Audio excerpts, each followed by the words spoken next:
What is a derivative?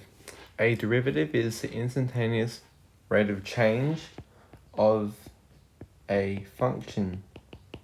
So, how can we find this rate of change? So, I'm going to draw a graph. This is x-axis, and this is the y-axis.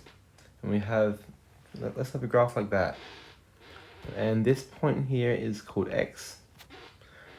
Let's actually do it this way. Let's have a point here. Let's have a point here. This point here is called x. This point here is called x plus h. So the distance between these 2 points, that is called h. So a line can be drawn between these two to find the average rate of change of the function between these 2 points. And we can, so this is here x, yes, so this here is f of x, and this here is f of x plus h. Yeah, actually I'll draw that. Sorry, it is x, f of x, and then x plus h, f of x plus h. That's better. So now the slope of this line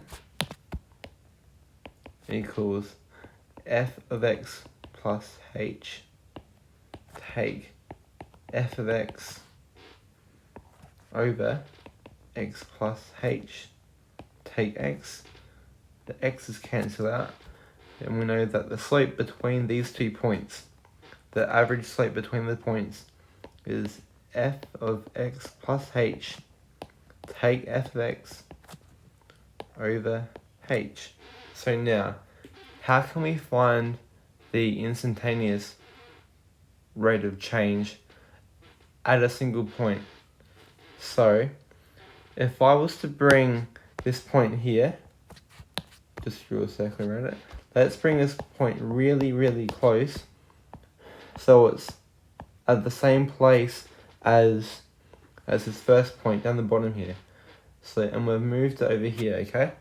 So now that these 2 points are essentially at the same place, the line between them is a tangent because it will only hit the curve at one point.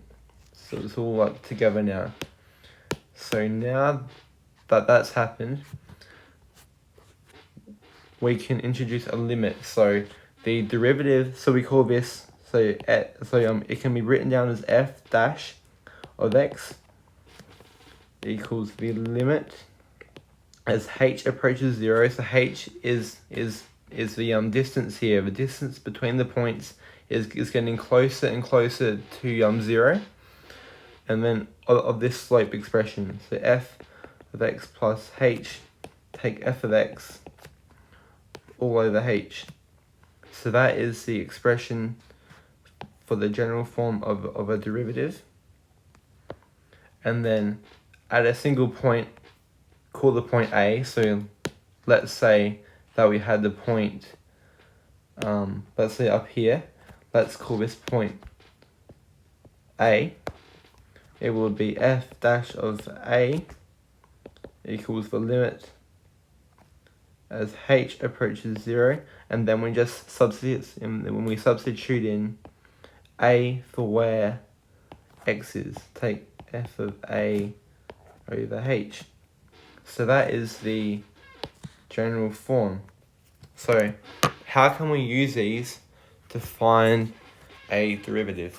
So let's start with a linear function. Let's just do this. So let's say that, let's write down an example. So this example is going to be of f of x equals, let's say, 3x plus 7. So how can we find the derivative of this function? Let's say at any, or just generally, the general expression. So yeah, at any point. So we're going to use this function, expression even. So we have, f dash of x equals the limit as h approaches 0. And now, for where x is in this function, we're going to substitute in x plus h. So for this first part of the formula. So we have 3 bracket x plus h plus 7. Take f of x, so don't forget the bracket, 3x plus 7. All over h. So the first thing I'm going to do is expand out the brackets, so equals the limit as h approaches 0. Can't forget that bit ever. Of 3x plus 3h plus 7, and then we'll expand this bracket over here. Take 3x, take 7, is all over h. So now some cancelling out can be done. So the 3x's cancel out, and the 7's cancel out. So we have the limit as h approaches 0 of 3h over h, and then because it's a limit, the h's can cancel out because the distance between these points is very, very, very close to 0, but it's not exactly 0. So we can cancel out the h's. So we have this to be equal to 3. So we know that the derivative of 3x plus 7 at any point is 3. And now let's take a step back for a minute. So f of x equals 3x plus 7. This function here is a linear function of the form, do it over here, of the form y equals mx plus c. And then in m, we always know that that's been the slope. And we know that c is the y-intercept. So now we know that the slope is given by the derivative. So that's a little fact. So that m comes from this formula here. So let's take another function. Let's do another example. Let's take the function x squared. So what's going to happen? So this is at for any point. So let's use the this formula here, the general formula.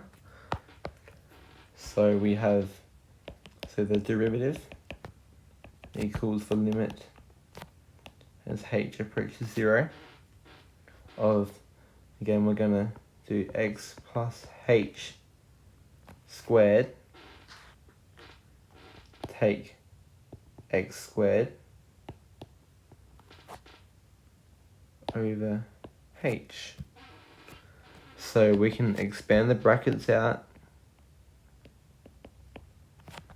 So that is x squared plus 2xh plus h squared, take x squared all over h.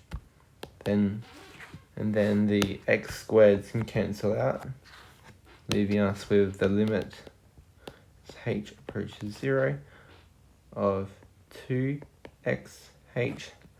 plus h squared over h. So now, so we have h in two expressions on the numerator. So how can we make it a lot simpler? So the h on the bottom can cancel out. So to do this, I'm gonna factor out a h at the front. So h 2x plus h over h. So then the h's there can cancel out, but and there's still a h in the expression, so I still need to write the limit as h approaches 0 of 2x plus h, and here we can substitute 0 into h at this point. So then that gives us the answer of 2x. So we know that the derivative, let's write that better, the derivative of f of x equals x squared is 2x. And finally, I'm going to do another example, and this is going to be for a function at a certain point. So let's do the function, what's that doing? Function f of x equals, let's say, what can we do? X squared plus 7x at the point x equals 2. So we're going to use the formula, this one here, the derivative at a point formula. So we're going to do equals the limit as h approaches 0. I should write f. Oh, forgot to write the f dash. F dash of 2 equals the limit as h approaches 0. And now we substitute into the formula. So it will be 2 plus h squared plus 7x plus h, take, and just the original function x squared. So actually, sorry, it is, I forgot to put in that, so it's 2 plus h. And then over here, it is 2 squared, so it is 4 plus 7 times 2 is 14. Over h, let's just, so 4 plus 14 is 18. Let's just write it like that to be easier. And now let's start to simplify this. So this is a function that we can simplify. So we can expand these brackets out. So this one here, that is 4 plus 2h squared plus h squared. Sorry, that is not 2h squared, that is 4h plus 14 plus 7h, take 18 all over h. So now this can be simplified further. So there's a 4 and a 14 here. So that equals 18, and there's take 18, so we can cancel out that. And now we can, now we are left with 4h plus 7h, that is 11h plus h squared all over h. And like last time, we can factor out a h. So h and 11 plus h all over h. So then we have got the limit as h approaches 0 of 11 plus h, and we know that h gets very, very close to 0, so the limit for h in this goes to 0, so we know that the derivative of this function f of x at the point x equals 2 is 11. Thank you.